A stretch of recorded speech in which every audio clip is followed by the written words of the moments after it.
There is a box in your house right now that you have completely underestimated. You know exactly the one I mean. It lives in the back of a dresser drawer or on a shelf in the closet, tangled into a knot of broken chains, lonely earrings, and pins that nobody has worn since the disco era. And whenever the family talks about it, they always reach for the same tired little word, junk. But here is the uncomfortable truth that nobody ever bothered to tell you. Some of the pieces in that box, the tarnished ones, the plastic ones, the ones that look the absolute cheapest, are quietly worth more than the solid gold sitting right next to them. Today, I am walking you through 15 pieces of so-called costume jewelry that secretly turned into treasure. And I am going to be honest with you the entire way down, because most videos on this subject are not. I will tell you when a name is mostly worthless, and when it is hiding a small fortune. I will show you the exact clues that real collectors look for. And by the time we reach number 1, you are going to want to go dig through that box tonight. So let's begin.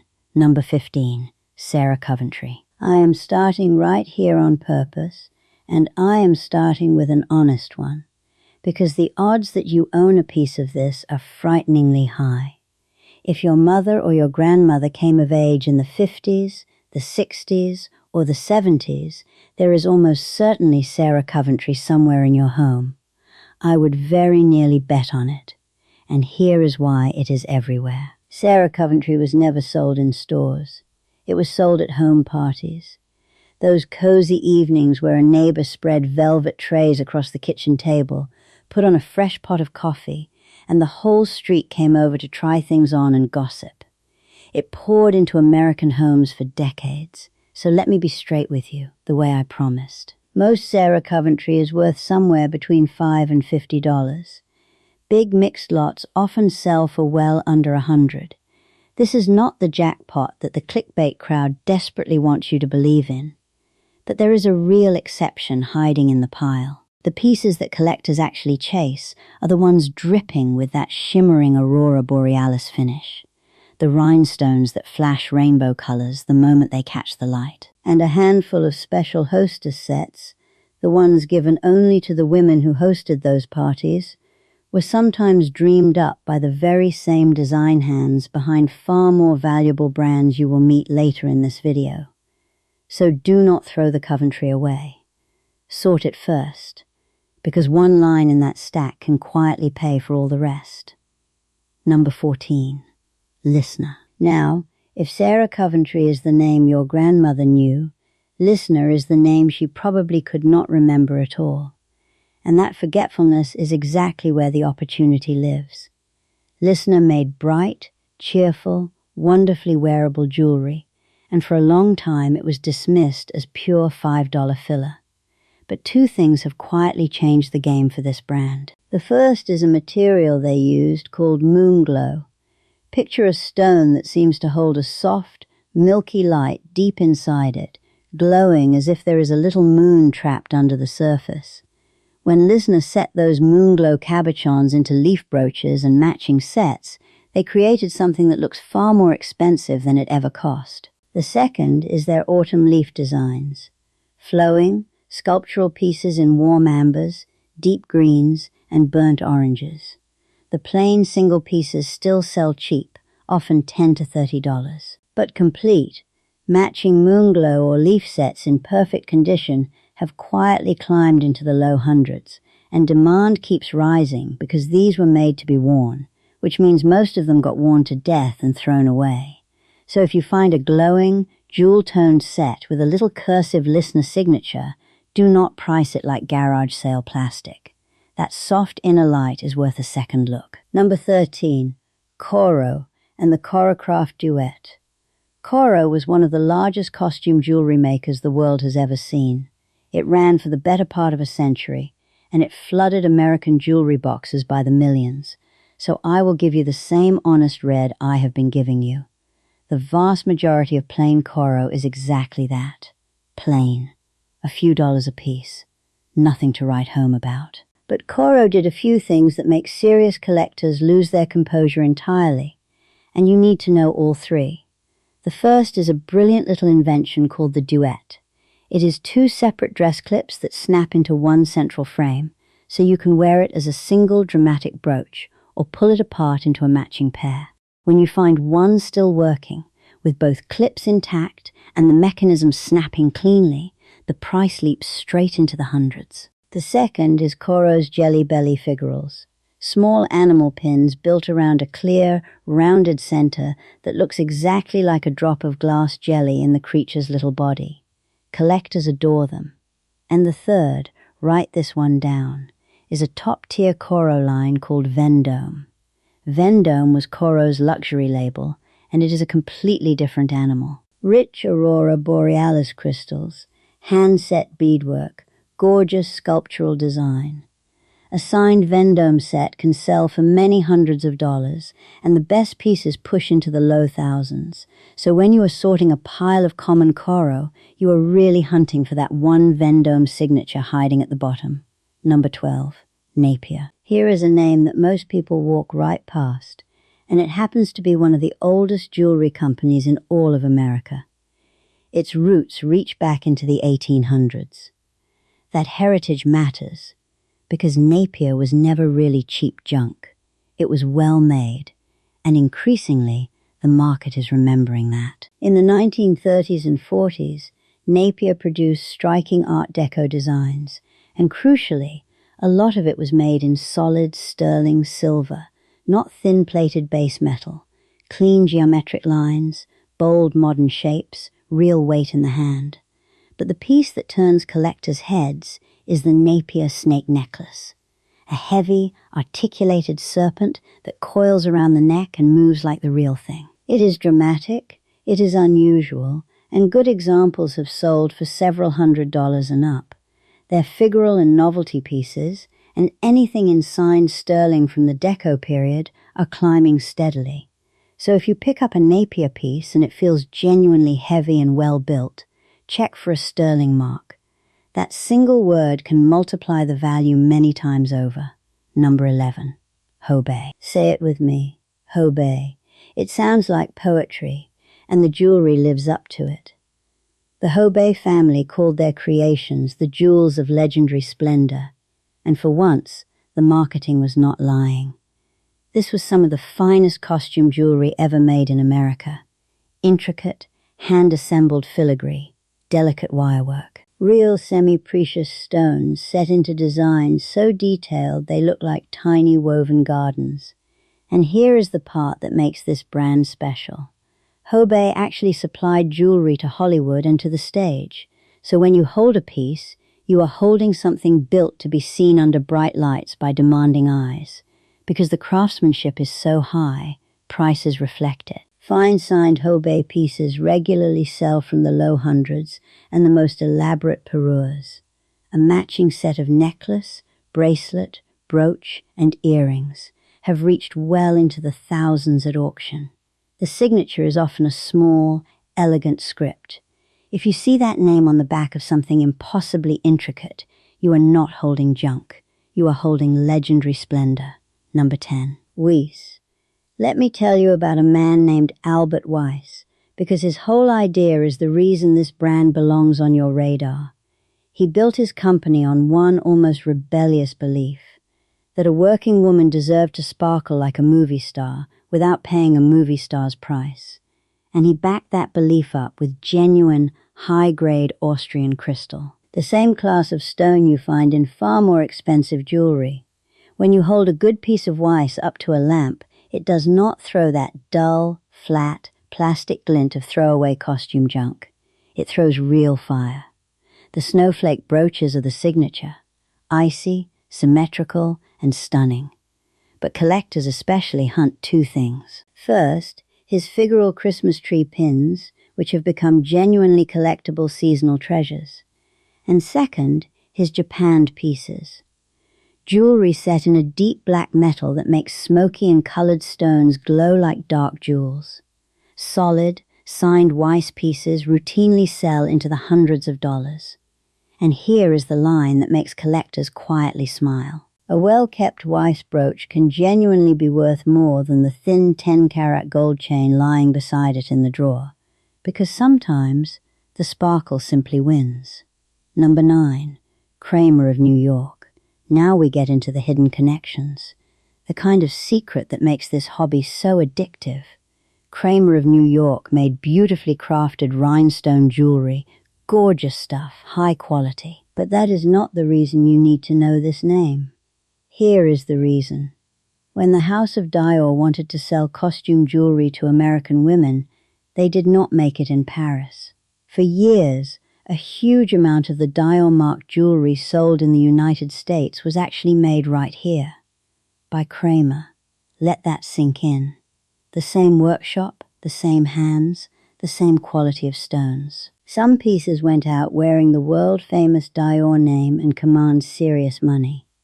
Others went out simply signed Kramer and sell for a fraction of the price, even though they are cut from the same cloth. Signed Kramer pieces, especially the Aurora Borealis sets and their diamond-look rhinestone designs, sell comfortably in the low hundreds, and the finest examples climb higher.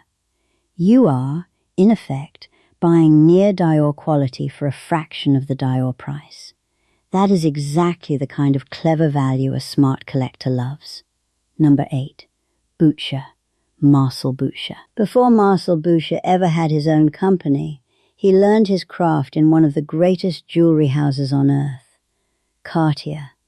He carried that fine jewelry training with him, and when he opened his own workshop, it showed in every single piece. Boucher is famous above all for his birds.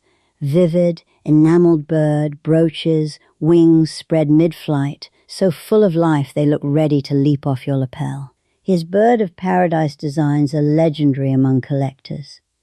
He also created flowers and boughs with a precision that most costume makers simply could not touch.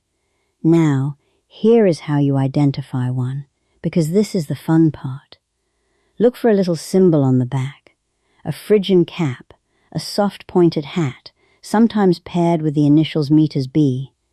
Later pieces are even numbered, like fine jewelry. Some carry a secondary line name, Marbu. Signed Boucher birds and figurals regularly sell in the hundreds, and the rarest enameled pieces reach well beyond that. So if you turn over a brooch and find that odd little cap symbol, you may be holding a piece made by a man Cartier trained. Number 7. Vintage Chanel costume jewelry. I can already hear the doubt in your head. Everybody knows the Chanel name, so surely this cannot be a hidden treasure sitting in an ordinary house. Slow down for just a moment, because this one surprises people more than almost any other name on the list. Chanel has made costume jewelry since the 1920s, faux pearls, gilt chains, and most beautifully of all, poured glass. Hand-poured colored glass stones, rich as stained glass windows, made using a technique the great Parisian glass artists perfected. It was never meant to be real gemstone. It was meant to be art, and the market rewards that name with a hunger that borders on obsession, even when a piece is old, worn, and completely unsigned. A faux pearl and glass Chanel necklace with no signature at all has reportedly sold for many hundreds of dollars. Signed sets with pearls and crystal have climbed into the low thousands.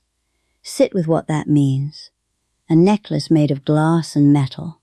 Not one speck of real gold, not one real gemstone anywhere in it. Quietly out-earning a brand new solid gold chain from the mall, purely on the strength of the name and the era. So if there is any old Chanel in your family, even something that looks tired and forgotten, you do not toss that. You have it looked at. Now, quick pause. We are getting into the serious money from here on out. If you have been enjoying this, do me one small favor and hit that subscribe button, because the next handful of names are the ones that quietly make collectors rich. And keep a mental note of anything you recognize, because I want you to tell me in the comments at the end. All right, back to the countdown. Number 6. Miriam Haskell. Now we cross fully into the part of the market where the real collectors live. And I want to tell you about a woman who never actually made a single piece of the jewelry that carries her name.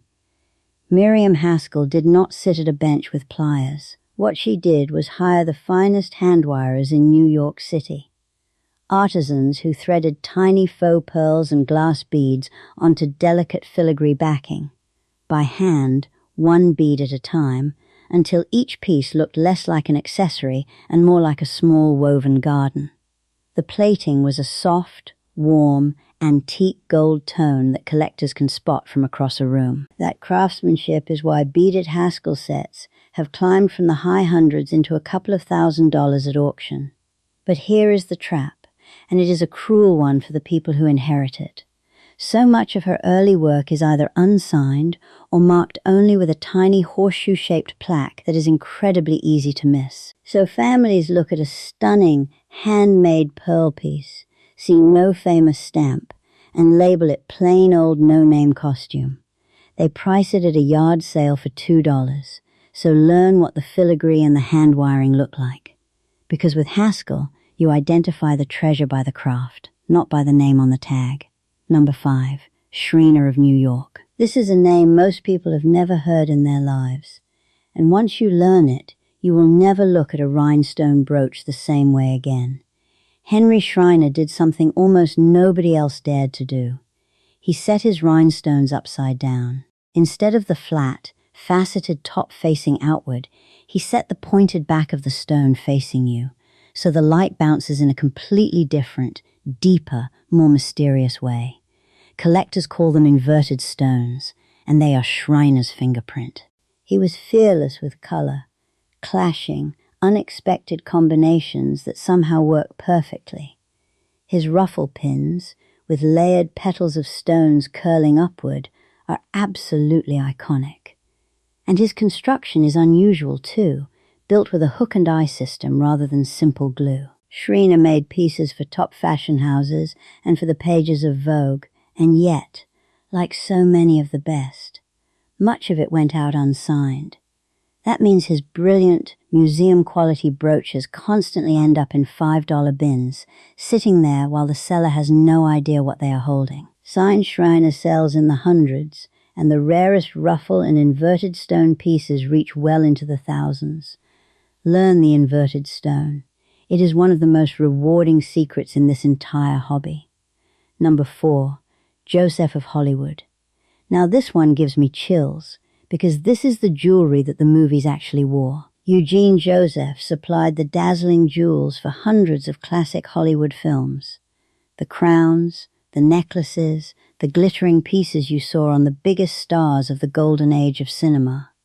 A huge amount of that came out of his workshop, and he solved a real problem for the studios.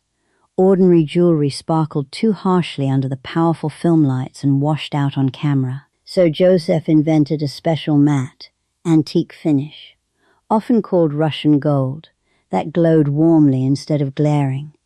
And here is the beautiful part. He also sold a retail line to the public, so real people could own a piece of that Hollywood magic. Those pieces carry a Joseff signature, and that soft, coppery Russian gold tone. Because of the film history and the craftsmanship, Joseff of Hollywood is highly collectible. Signed pieces regularly bring hundreds of dollars, and rare or documented film-related items reach into the thousands and beyond. So if you find a warm, matte gold piece signed Joseff, you may be holding a genuine piece of movie history. Number 3. Ha. 3 little letters. H-A-R. And one of the most fun, most sought-after names in all of costume jewelry. Ha, made by a company called Hargo Creations, produced some of the most imaginative figural pins ever created.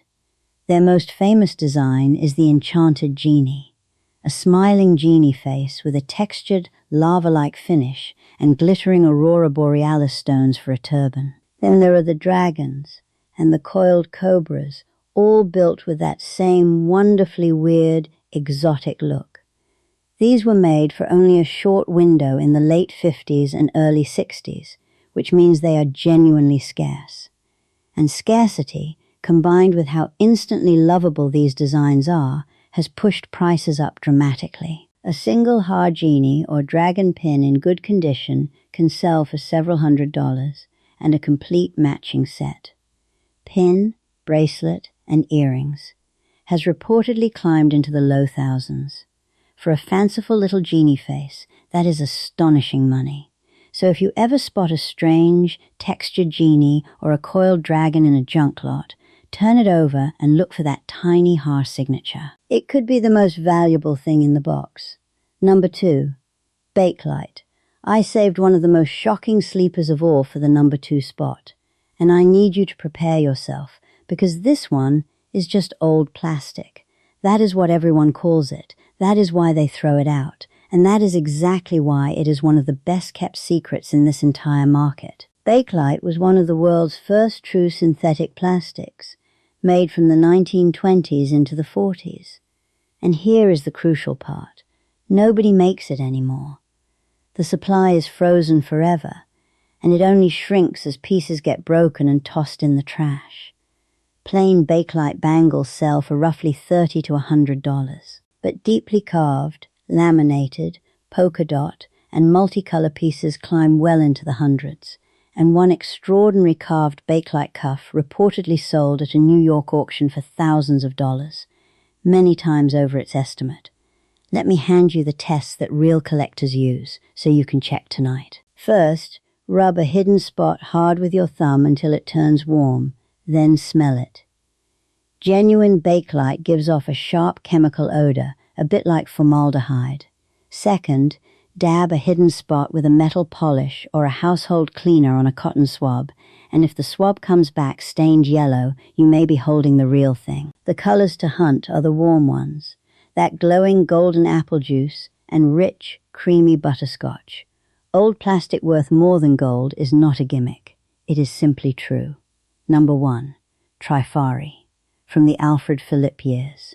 And here it is, the crown of this entire list.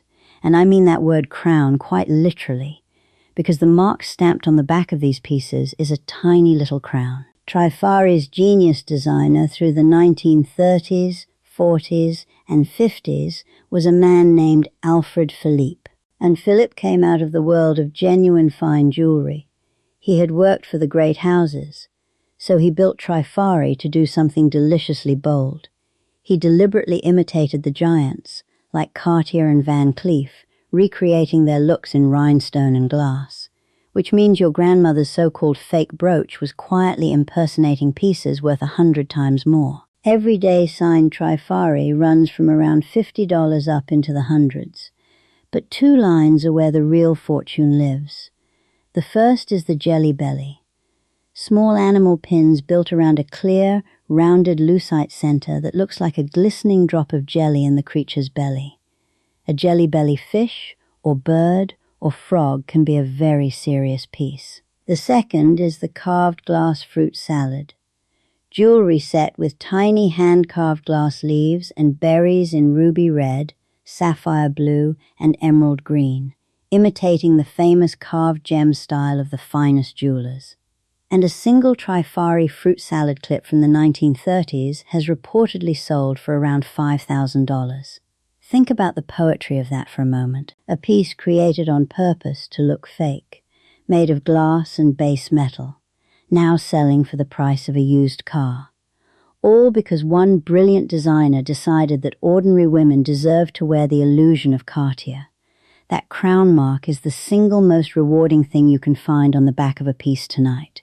So here is what I want you to do. Go pull that tangled jewelry box out of the drawer, turn every single piece over, and read the back slowly, patiently, in good light. Look for the crown, look for the horseshoe, look for the little Phrygian cap, the inverted stones, the heavy sterling, and the old plastic that everybody wrote off as junk. Then come down to the comments and tell me exactly what you found.